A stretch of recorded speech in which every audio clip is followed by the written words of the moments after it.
Thankfully, Yuki has the support of many. And she mentioned the efforts of Republican Congressman Rich McCormick, who represents the 6th District of Georgia, where Tigran and his family live. He's been at the forefront of the fight for Tigran's freedom on Capitol Hill and has been working across party lines and has garnered bipartisan support in the effort to bring Tigran home. Could you tell us, how did you first hear about Tigran Gambaryan? So some constituents reached out that knew him. He lives in my district. Brought it to my attention that somebody had been basically kidnapped by the Nigerian government, is the way they put it, and that he's being wrongfully detained. I was actually at first skeptical because sometimes people claim things that aren't true or it's a reach. And I figured it was going to be one of those things that's going to clear up in the legal system and we stand by and keep an eye on it. But then the more we looked into it, the more I realized how egregious the conditions really were and how unfair the situation had developed. Congressman McCormick, we actually talked to his wife, Yuki, and she did say that you spoke with her. What have you told Yuki?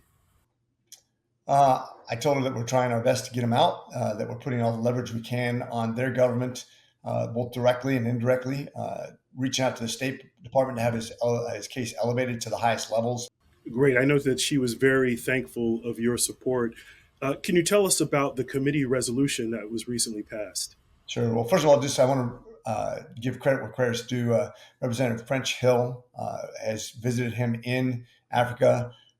Also, Brian Fitzpatrick also visited him in there in Africa. Brian's part of the Intel committee.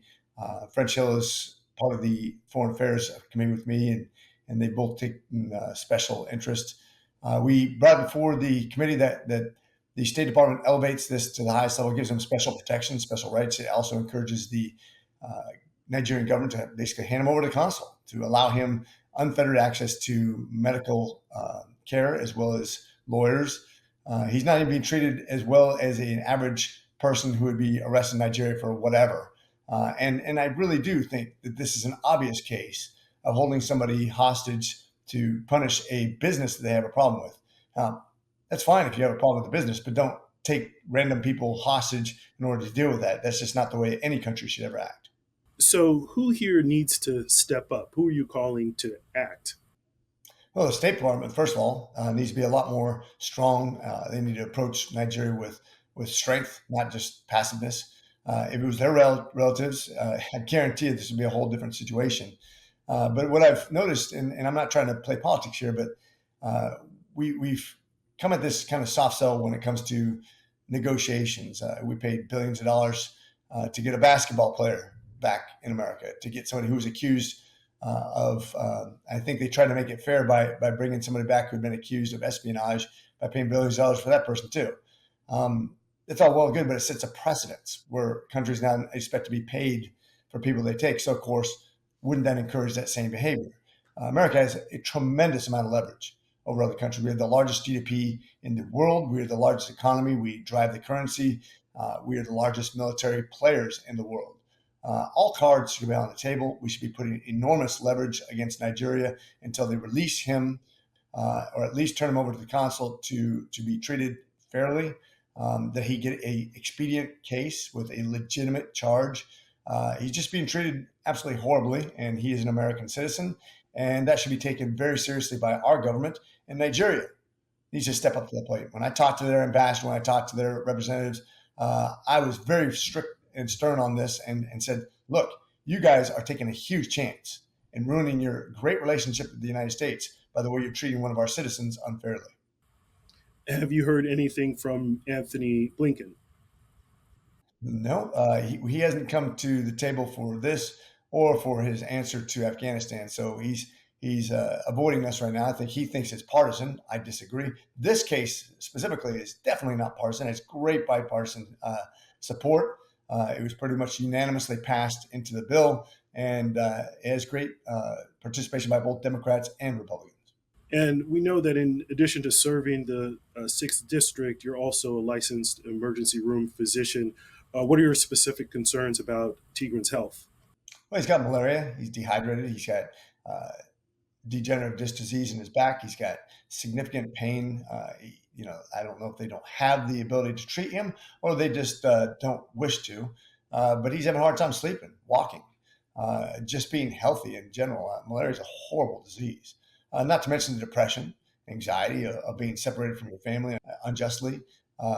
Just that's going to play on you too, and your ability to heal when you're not getting the right nutrition, the right sleep, the right surroundings. You feel like you've basically been picked on for no reason. I mean, it's really a horrible scenario for him. It's a tale as old as time. One of the oldest books in the Bible talks about a gentleman who was felt persecuted by God because everything was going wrong, and that's kind of where he's at right now. Mm. That's a really compelling thought to think about. We know, as we've talked to people, we've heard that he's persevering, but that his situation is very bleak. Um, Obviously, as a public servant, you're a public servant, and Tigran was once a public servant. He dedicated so much of his career to doing good. How should folks in the public sector see this situation? This is, I think, bigger than just Tigran. Yeah, think about it. Any United States citizen who's taken like this by what's supposed to be a legitimate government. Now, we expect it from terrorists. We expect it from bad people who would hold people hostage for money, but we wouldn't expect it from a friendly government.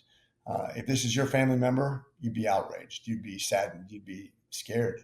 And I think this is where we just continue to pray for them, reach out to our representatives, put pressure on the Nigerian government. Numbers matter. I hate to see what's happening to him, but if it was one of my family members, I'd be going crazy right now. I feel like I'm going crazy, and just because he's one of my constituents, but quite frankly, he is an American citizen, and we all need to stick together when it comes to these sort of things. And I'll tell you, Tigran is an upstanding citizen. He's never been accused of a crime in his life. He was actually an IRS investigator. This guy has done it right, and he is a great family man. So for him to be held like this is doubly outrageous. Congressman McCormick, we commend you for the work that you're doing in keeping this at the top of the awareness on the Hill. We appreciate your efforts. We know his family does. Thank you for everything that you're doing. One team, one fight. We won't stop until he's back. Thanks. Appreciate you guys and your efforts to make this more public.